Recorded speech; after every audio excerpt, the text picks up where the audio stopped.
Lorsque l'été arrive, l'île-Dieu multiplie sa population par 10. Les touristes affluent chaque jour par bateau. Les vacanciers par milliers arrivent pour profiter de ce petit îlot de 23 km² au milieu de l'océan. Pour s'occuper d'eux, un hôpital niché en pleine ville de Port-Joinville. La structure hospitalière est la plus petite de France. L'hôpital du Montet, comme on l'appelle ici, fonctionne toute l'année, hiver comme été. Qu'est-ce qui vous est arrivé? En fait, j'ai juste fait j'étais sur mon vélo, Ouais. j'ai fait un faux mouvement et j'ai senti un petit crrr.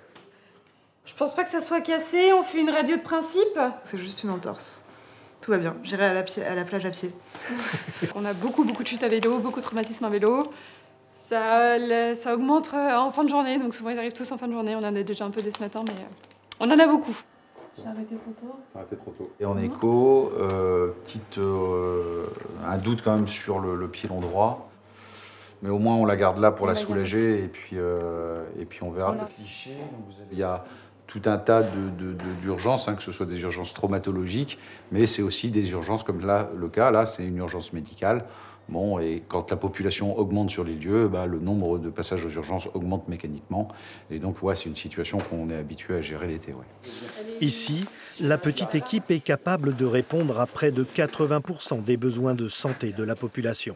Et lorsque l'on frôle les 30 000 habitants l'été, inutile de dire que les services tournent à plein régime.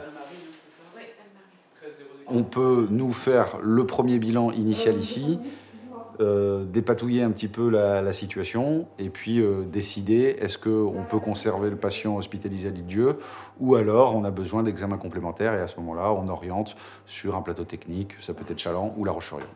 C'est un prélèvement urgent, donc D'accord. petit sac rouge. Pour les situations les plus urgentes, il reste l'hélicoptère. Ça va partir au laboratoire. Chaland. L'ultime moyen de rapatrier des prélèvements sanguins jusqu'au laboratoire sur le continent. Bonjour Madame Dupont. On trouve de la radiologie, un cabinet de cardiologie aussi, et de la pédiatrie, un service de psychiatrie adultes et enfants, et une salle d'urgence, même un poste de dialyse. Bref, c'est une plateforme de soins de proximité qui fait référence en France. Là, l'avantage, c'est que j'ai appelé, ça fait quoi, à peine 10 minutes. Et là, ils vont me prendre presque aussitôt. Il faut tout savoir faire, on fait tous les services, faut répondre à toutes les questions de tous les patients qu'on a ici, quoi. Je pense que c'est plus simple parce qu'on connaît tout et justement on a la réponse à tout que sur une grande structure, je pense qu'il faut qu'ils demandent à plusieurs personnes à la fois. Enfin, je pense. Ça va plus vite, on va dire. Ça va plus vite, ouais.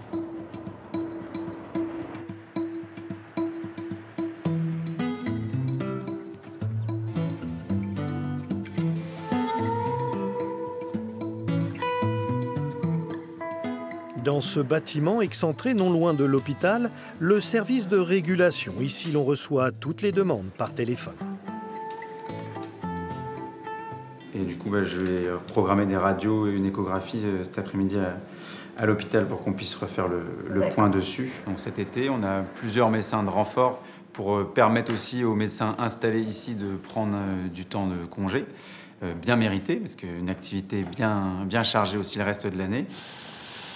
Il y a un jeune qui a eu un accident de scooter qui a fait une hémorragie, qui a dû être évacué avec le SMUR de Nantes. Et il y a aussi malheureusement de temps en temps des tentatives de suicide.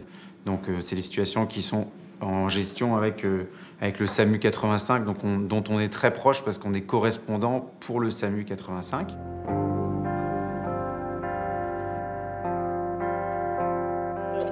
Une autre personne importante à l'hôpital, Stéphane Friou. Il est natif de Lille, il travaille depuis de nombreuses années. Il est considéré par toute l'équipe comme l'homme à tout faire de l'hôpital. Jardinier un jour, électricien le lendemain. On a tous été à l'école ensemble, parce que moi je suis de l'île-Dieu. Donc on se connaît tous en fait. Donc on se retrouve à l'extérieur, comme à l'intérieur du boulot, sur les plages ou n'importe l'été. Donc c'est quand même pas mal. Une proximité qui parfois peut s'avérer complexe dans certaines situations. Des fois, c'est difficile de soigner les gens parce qu'on connaît tout le monde sur l'île-Dieu. Enfin, pas tout le monde, mais on soigne souvent les gens qu'on connaît quand même. Les familles, on les accompagne lors des soins palliatifs. Ça, c'est pas toujours évident quand même. Je pense que les gens sont contents de nous connaître en fait dans des moments comme ça, mais pour nous psychologiquement des fois ça peut être quand même compliqué quoi. On travaille vraiment avec tout le monde en fait, que ce soit les docteurs, que ce soit les kinés, que ce soit en fait il y a vraiment plein de monde. On a aussi des fois il y a les sages-femmes qui viennent, il y a vraiment tous les corps de métier en fait, et c'est ça qui est sympa en fait, c'est qu'en plus on apprend tous les jours finalement. Le garde-veine il n'est pas terminé encore du coup. C'est familial et puis voilà, on vient le matin, on est content de venir parce que voilà, on est tellement une petite équipe qu'on se connaît tous et puis voilà, on travaille aussi en famille, on a pas mal de cousins, cousines qui travaillent ici. Enfin, c'est rigolo de bosser entre nous quoi. L'hôpital compte une petite cinquantaine d'employés l'été pour faire face au triplement des consultations en période de vacances. Un effectif juste à l'image du plus petit hôpital de France.